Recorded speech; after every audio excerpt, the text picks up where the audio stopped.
Recording in progress. Welcome back into another awesome episode of Tribal Council Chat. As always, we are your hosts. I'm Drew Teller, And I'm Brett Cornell.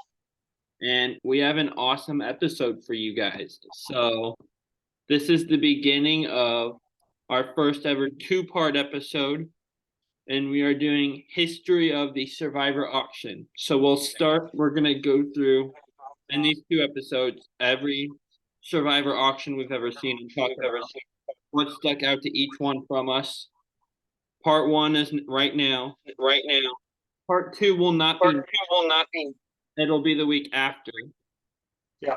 And so. And in addition to that, the reason we're doing this is because at least the previews have kind of hinted to us that season 45 might just be relaunching this fun episode in the game. So I thought it would be great to go over, as it's something that the fan base I know is all pretty excited to see again, provided that CBS isn't pulling the wool over our eyes. Yeah, for sure. And so before we start diving into the history of the auction and going through each one, we have a bit of a trivia question that I told Brett I was doing a question. I did not tell him the question or give him a chance to look for answers. Only 5 people have ever been in more than one auction. Do you know who they are? Oh, 5. Rudy for sure. Who? Yeah, Parvati's one. Sandra. Stephanie's, yep. What? I can't hear you. What'd you say? There you go. Parv, Sandra. Oh, no, not Sandra. Sorry. I thought you said something else. Oh, I'm wrong then. Yeah. Ricky? No. What'd you say? I'm to myself. Okay. I'm not sure. That's a great question. What is it? So, in order from when they appeared, Stephanie LaGrossa, Parvati, Jonathan Penner, Eric Reichenbach, and Malcolm Freeberg. Interesting. That's a good question. I thought so. It was interesting. And so, are you ready to dive in? Yeah, let's go. Let's go. So the first one is the first ever auction is in Survivor The Australian Outback. And what stuck out to you here? What do you want to touch on first? The thing that stuck out to me was just like how simple it was compared to even auctions in Africa or the Amazon, where people were spending, like Tina has a quote, this is over $10 for one Doritos chip. It was almost just ridiculous to watch back again. Yeah. Something that stuck out to me is we see the first ever mystery item as we see Amber bid on and win a covered item, and it ends up just being a glass of river water. So the question that comes to my mind is, would you ever bid on a covered item that you didn't know what it was? Early on in the auction, no. If I've seen things start to get big and had money left, I probably would, knowing that the auction will be over very soon. So even if it is a bust, who cares? What about you? I don't think I would, just because the auction has so many awesome, cool food rewards that I know what they are. There's not a risk that I'm gonna screw something up. There's no need for me to bid on the covered item. There's a bowl of spaghetti right over there that I can bid on that I know what it is. And even if the covered item is something I like more than that, the spaghetti's still pretty good. There's nothing you could have better out there than the pasta reward in an auction. Yeah. And also, I want to say, we see Amber also buy a glass of Mountain Dew. And despite the fact that that's not probably smart because food would be more nourishing, that would be hard for me to pass up. I love Mountain Dew so much. I'm addicted to it on some level, probably. Yeah. Yeah. It could be smart though too, because like if you just think of it from a scientific point, how much energy something like a can of Mountain Dew must be able to provide to you when all you've eaten is rice that's True. basically destroyed from the flood. True. And something else that stuck out to me is just the spending. I mean, and it's just how bad you want stuff when you're starving. We see Elizabeth go up to $260 for 4 squares of chocolate. And then later we see the first time we see money pooling, we see Tina and Elizabeth pool money together and agree to share a meal, which seems kind of groundbreaking that nobody, I mean, it's the first auction, but nobody had ever said Jeff anything about allowed it. money or, You would have, yeah, it's interesting that the the cast was just able to almost write their own rules because it's not Jeff didn't say you could do it, but he didn't say you couldn't either. no, and pool, like sharing the food gets outlawed at some point, even though pooling money doesn't. So, did you have anything else from this auction? No, I think we covered most of, well, pretty much all of it. It was of every Survivor auction, it was probably the most basic. So Yeah, and it's the first one, so that's fair. yeah, it is the first one. So moving on to Africa. Anything that stuck out to you here first since I went first last? Yeah, a couple things. One thing I want to note is that I believe it was Africa. They're using shillings, and like for the first few auctions, we see them using the local currency of where they are before it just becomes American dollars in every auction. But something that made me chuckle was Kim Powers telling T-Bird to bid on something because she hasn't bid on anything yet.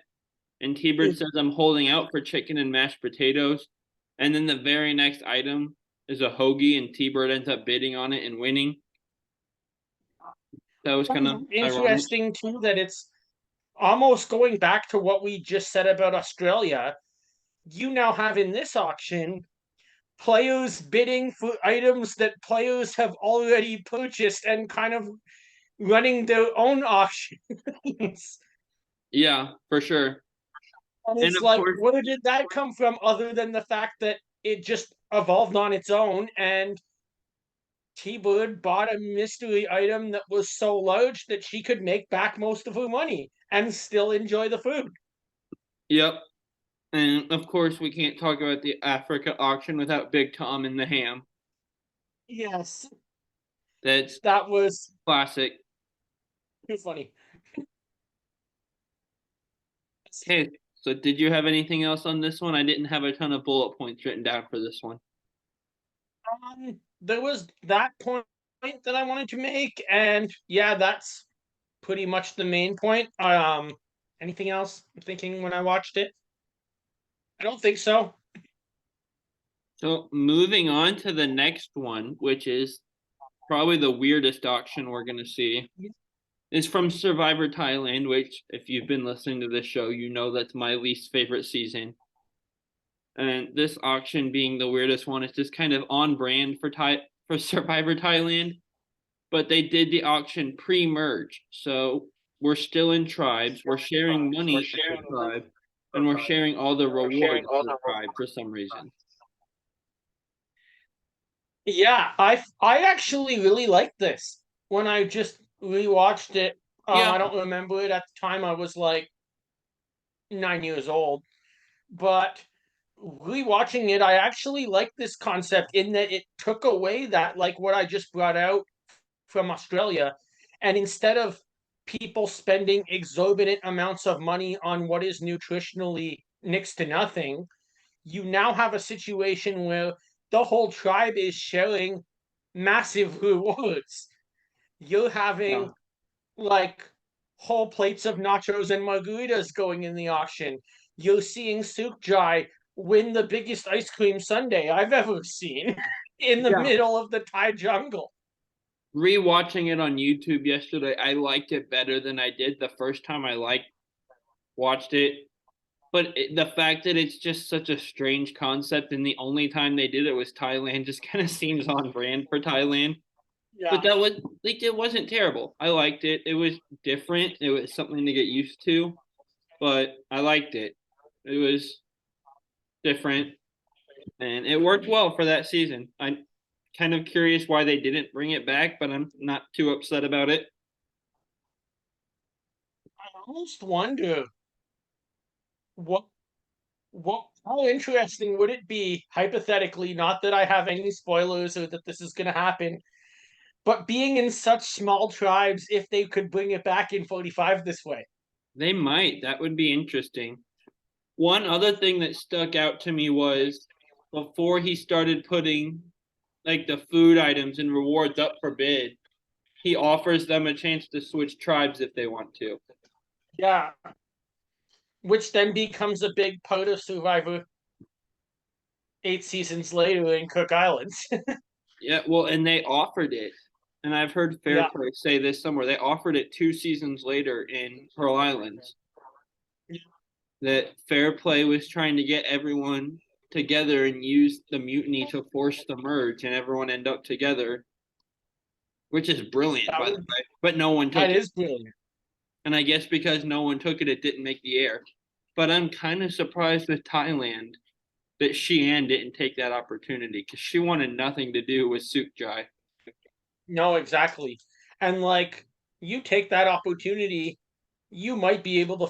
It might not work, but if you're going home anyway, who cares? You might be able to find your way into a swing vote position where you could take a game that you're basically about to have your torch snuffed and go at least till the mid merge, maybe have a run at the end.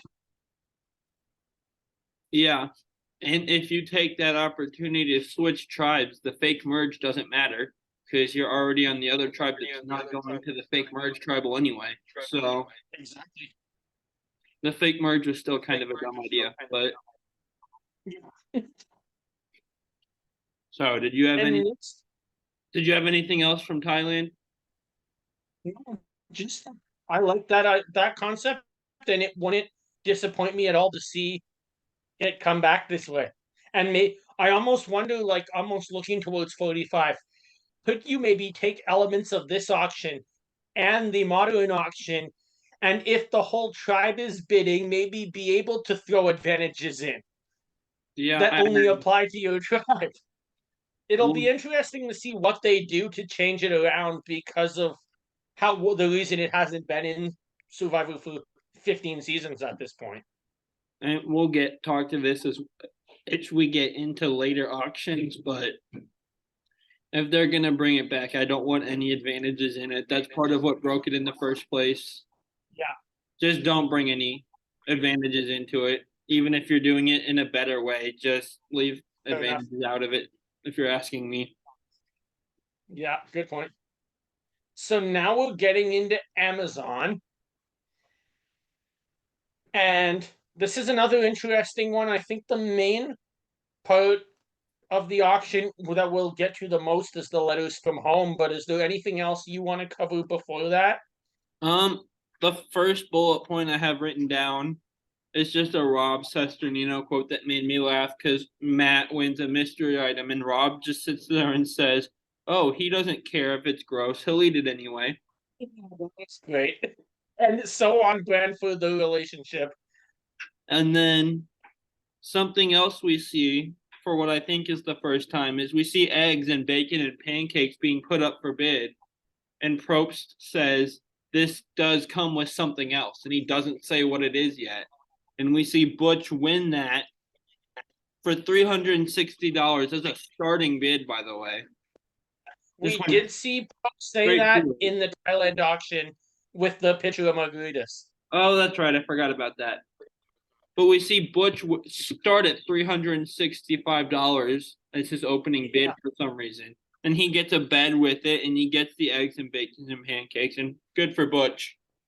Yeah, that's got to be a big benefit for the rest of the game, essentially. Yeah. And then I think the big thing that sticks out is what you mentioned. It's the letters from home at the end of it. Yeah. The interesting thing I found that I wrote down that I wanted to comment right here is at the beginning of the auction, before it actually starts, as the castaways are walking in, you see Probe speaking at some points, and then you see it cut away and just show pictures of show the players. Yeah. And I found it interesting because it almost was leading to what would happen later in the letters from home, because it cuts away from Probst explaining the rules, which is still his voice, but not his image or his face, saying some items may be put up more than once. And Yeah. I almost wonder, I'm like, this had to be recorded after knowing what would play out with Heidi and Jenna. Yeah. And with the letters, it's cool. We see Christy and Jenna get into this bidding war, and we see Christy win, and we're happy for her.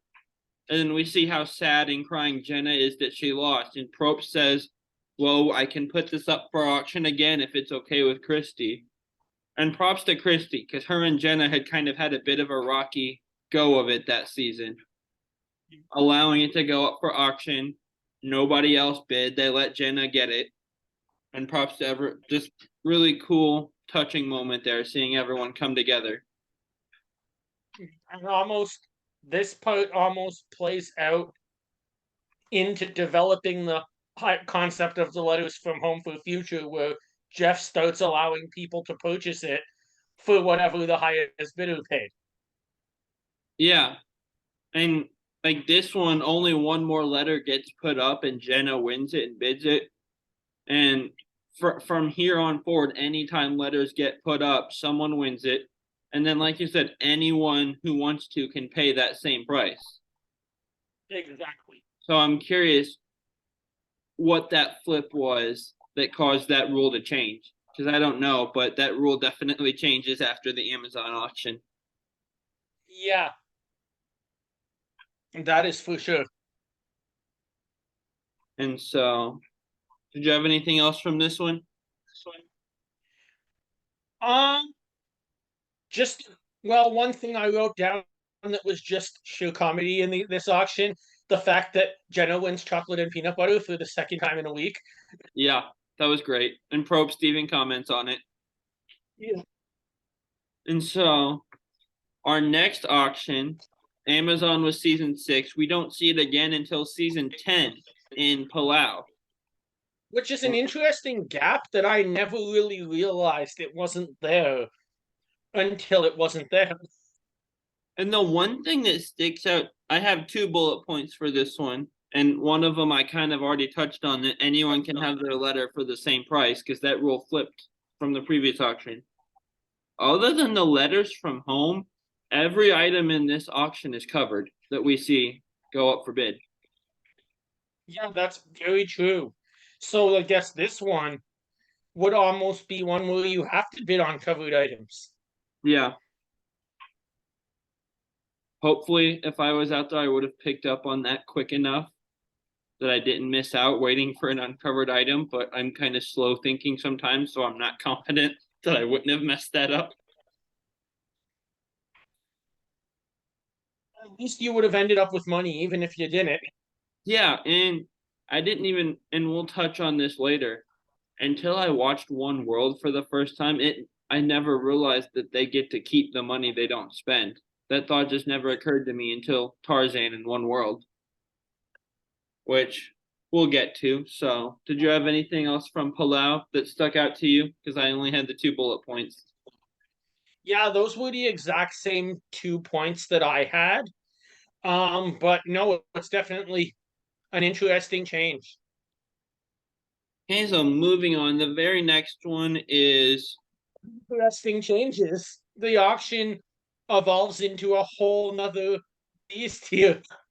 yeah, and I will say Palau was, I believe, the first time we saw the keep versus trade thing, maybe. Because for Guatemala, the next season, I have keep versus trade returns. But for some reason, I didn't put down the first time we see it. But we see it in Palau, and then we see it with one item in the Amazon. Okay, so Amazon. But in Guatemala, we see Danny wins beef jerky, and we see the return of the keep versus trade option. and she decides to keep it. And I don't remember what she didn't get, but I believe the beef jerky was the better option. Yeah. I don't know why I don't remember. I went through and watched all of these on YouTube yesterday, and then we see an individual mosquito net go up for auction, which is the first time we see a non-food and non-letter be put up for bid knowingly. We see Butch win a bed in Amazon, but I mean that was revealed after he had already won. This is the first time we see something that isn't food and isn't a letter put up for auction, which is really cool. And would that ever be invaluable in the middle of the Guatemalan jungle? Oh yeah, definitely. And then, we talked about this in our Guatemala episode. Danny wins a huge advantage here that kind of saves her game and keeps her alive in the game beyond where she probably would have stayed alive at. Absolutely. And you knew that this was coming too, because they have a clip of Danny saying, like, hopefully there's something that I can use my money on to better my spot in the game. And sure enough, Jeff has a advantage in the next immunity challenge. And the first time we see an advantage in the auction, I'm pretty sure. It is. Yeah, 100%. And it's played to perfection. And, up to this point, we've seen loved ones' visits and we've seen letters from home in the auction, and Probst in the show kind of combine that here. And he brings the loved ones out and said, and like that's the item for auction is a visit and an overnight with your loved one. Yeah. And that's when we see the pooling money come back as it comes down to Judd and Stephanie, and everyone's pouring money into one of those two people. And Judd ends up winning. And then we realize, oh, he gets to pick people to bring with him. And he brings Stephanie and he brings someone else with him. Yeah, because Cindy was who gave him the money. And that was really, really cool to see the loved ones be the thing that was up for auction. That was a fun twist. Yeah, that was cool. And it's also neat too, because for that episode that up until when it was at war always gets so much attention, it really took the challenge concept out of it and just showed you that each player got to kind of put their own importance on a loved one visit as it was playing out. Yeah, for sure. And so, did you have anything else from Guatemala? Just building off of our last week's episode. Well, 2 weeks, ago. Geez, time goes by quick. Mm-hmm. I'm just gonna throw this out and give you a shout out and say if it wasn't for this advantage, Steph wins the game. Oh, for sure. I mean, maybe Rafe does. I'm not sure, but yeah, it definitely wouldn't have been Danny. She would have beat him. She would have beat Rafe in final immunity. True. But so moving on, we do not see the auction in season 12, Panama, but it does come back in season 13, Cook Islands, which is a season I love. Cook Islands is so fun. And in our last auction, we saw a mosquito net be the first item that wasn't food or wasn't a letter go up for auction. And with this one, we see a bubble bath come up, and it goes for a lot of money. And Parvati wins it. And what comes to my mind is, they always focus on the no food and the no sleep and how exhausted and how starving you are. We as viewers don't really realize how dirty these people probably get, and that's probably got to bum you also until you see this bubble bath come up for auction in Cook Islands and just go for exorbitant bids of money. Yeah. It definitely has a huge impact on your day-to-day functions and how people are motivated to play the game. Yeah, for sure. And then we also see, this is the first time we see something that will come back in a few other auctions, which is the power to send someone to exile and take their money. Yeah. And we have Yule stand up and reveal, oh, the idol's not there. I have it. It's right here. It's this necklace. Probst verifies it. Parvati sits there and looks at it while taking her bath reward. And that's just kind of a mic drop moment from Yule that's boss move. Makes me laugh every time I see it, just because what are you gonna do now? And that was still when the idol got played after the votes, I'm pretty sure. So It was both Terry's idol in Panama and Yule's idol in Cook Islands that was like, quote, the super idol before there was a difference between a normal idol and a super idol. yeah, so by Yule doing that, he basically guarantees himself a seat at the end because nope, they're not going to group together and put a majority of the votes on him because he can pull his idol after the votes. Exactly.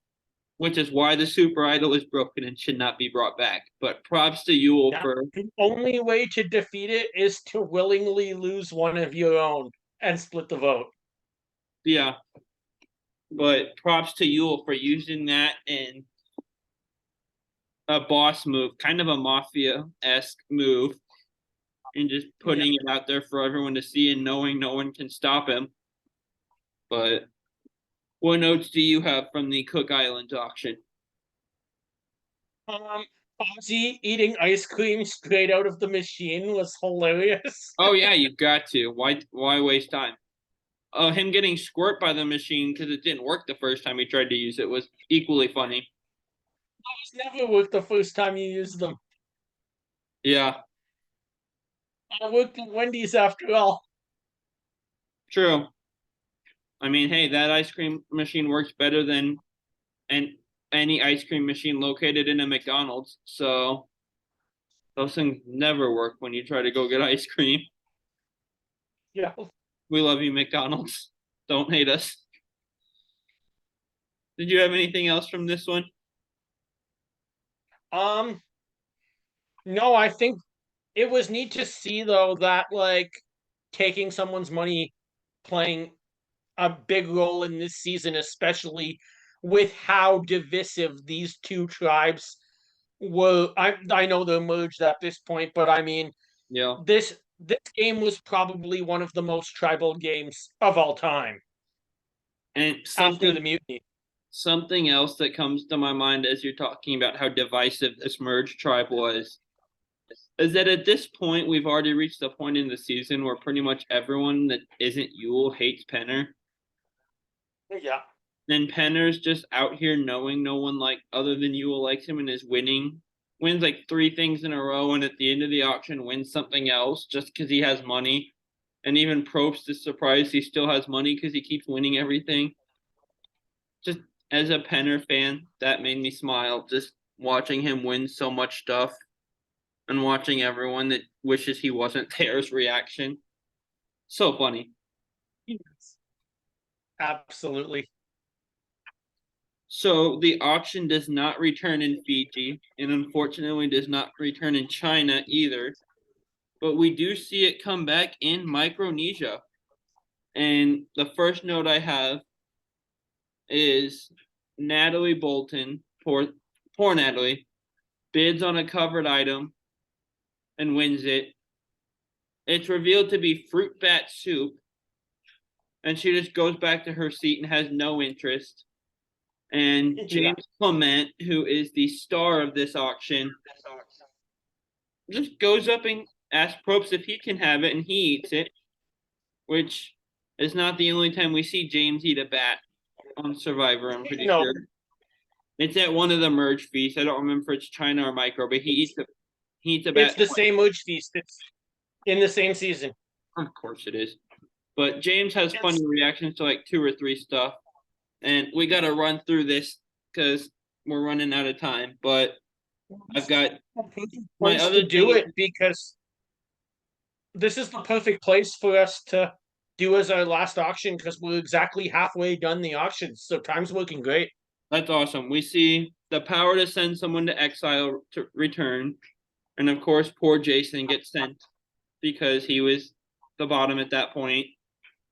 We see Chocolate Cake get one, and three people have 60 seconds to eat as much of it as they can. Eric pays Suri to lick the cake off of her fingers, where the star of the auction, James, reaction comes back. There's something wrong with that boy, the poor thing. And that's my notes on micro. So real quick, what do you have for this one? I had pretty much what you said. I have to laugh every time I see that James moment because there was a meme that went around during Winners at War of James that says global pandemic victim number one. Oh yeah, I forgot about that. That was funny. All of us in the world thought that you all know what came from eating a bat. Well, and there's just two or three times with James in this auction that his reactions made me chuckle. Like he's my favorite part of this auction. Eric, like you say, I mean that is the fact that he's paying Sui to eat chocolate cake off of her fingers is such great editing to show you what is going to happen when we get to final five and how Eric will just bow down to those four women and Yeah, do whatever they want. yeah. Dumbest move in the history of the show, in my opinion. We should do that as an episode sometime. Dumbest moves in the history of the show. That's a great one to do. I'll keep it to a list for off-season coverage. Yeah. Okay, so we've made it through part one of the auction history. Time for Align Blindside First Boot. Who are your three names? My three names are going to be players that used the auction to at least be memorable in some sort of way. Mine too. So the names that I am going to give you are Tom Buchanan, Who? Denny Boatwright, and James Clement. Okay, so one of mine is going to be the same as one of yours, but that's fine. Okay, so Danny's the only winner here. So by my own rule, I'm going to first boot her. And then the other two are kind of similar in my mind. So I like James a little bit better. I feel like he'd be a little bit easier to work with. We see with Big Tom in Africa, he starts to get a little bit testy, and there's this tension between him and Lex. And then we see him and Rob. I mean, of course, everyone had beef with Rob and All Stars, but we see Big Tom kind of get into it with Rob and All Stars. And Big Tom and Rupert have beef, which until then, watching those two on a tribe together was hilarious. Tom and Rupert. I'm pretty sure that was just orchestrated by Rob to try to stay in the game. Yeah, well, it worked. Yeah. I'm gonna first boot Danny, blindside Big Tom, and hope he doesn't take it personally on the jury, and go to the end with James, hoping James isn't too likable to win, to take to the end. Because I'm kind of afraid of that. I just don't think I could work with Tom all the way to the end without us getting mad at each other. So for you, I also have three names that just stick out to me as memorable auction moments. I have Amber Burkich winning the first mystery item, River Water, in Australian Outback. I have James Clement, the star of the Micronesia auction, and preview for the next auction episode. My favorite auction moment ever. Your third player is Taj George from Tocantins. I have a lot about that auction in my notes, and I can't wait to pick up on this season. Yeah, the Gabon one's going to be fun too, just because that's its own little mess of a season. Yeah. I am going to ally with Amber. I'm going to blindside Taj, and I'm going to first boot James. Nice. I'm going to make those picks because I think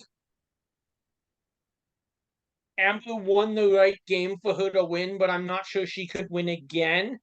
Yeah. Taja was very likable if she gets to the end.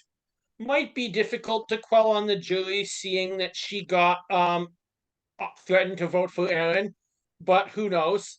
Yeah. And my strategy on physical threats gotta go.